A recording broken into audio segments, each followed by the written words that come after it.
My name is Kim Marwin. I'm Deputy Executive Director of the radio and television station called Democratic Voice of Burma, based in Oslo, Norway. We are broadcasting from Oslo, Norway to Burma about Burmese news and information.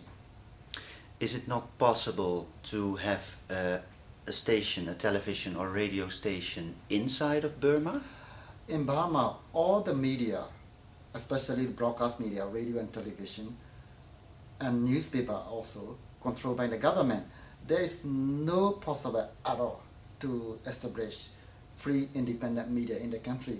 That's why we set up our station in Norway in 1992. Now we are in 16 years of operation, providing service to the Burmese people. And if you have a station in Oslo, how do you get the information out of Burma? Yes, we experience the whole development in technology as well as citizen journalists.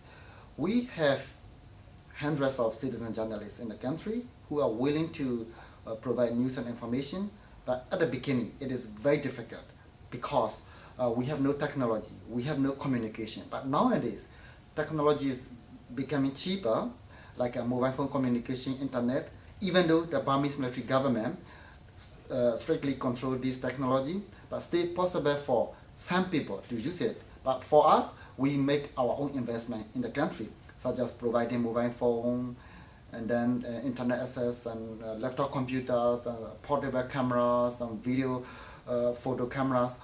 Because of all this cheap technology, and our citizen journalists, they can do the job, and then they can send out information within a few hours if they capture something.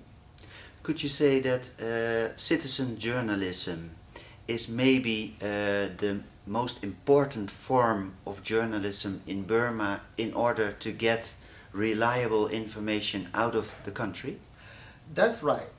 Citizen journalists, we start with citizen journalists, but later on we train a few of them to become more professional journalists. But again, our situation is this.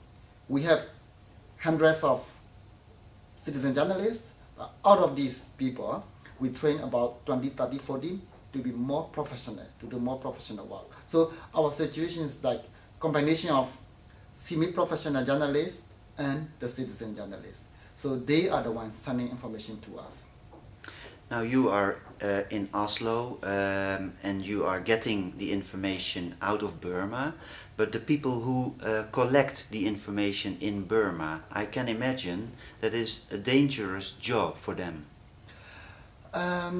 Yes, dangerous. That's why Burma is known for jailing journalists. Well-known journalist Wu Win has been in prison for almost 20 years, and about 10 of our journalists were also arrested and now in prison. But more and more people are taking the risk because it is something they have to do. If we want to enjoy freedom, they have to exercise the right to expression, freedom of expression. So exercising the right to expression, freedom of expression, is also one way, to enjoy our right. So, and also contribution to our movement, that's a democracy movement. So people are willing to do that.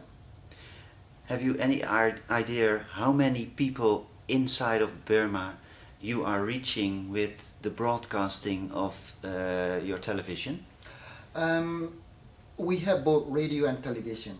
Because of that, we can reach a wider audience in the country. So all the people in Burma who really need, independent news, unbiased news about own country, so they have to rely on foreign broadcasts. There are several foreign broadcasts like BBC, VOA, and RFA, but they are only the radios. But we have both radio and television. If we combine the audience of both radio and television, we estimate we reach up to 20 million people in the country.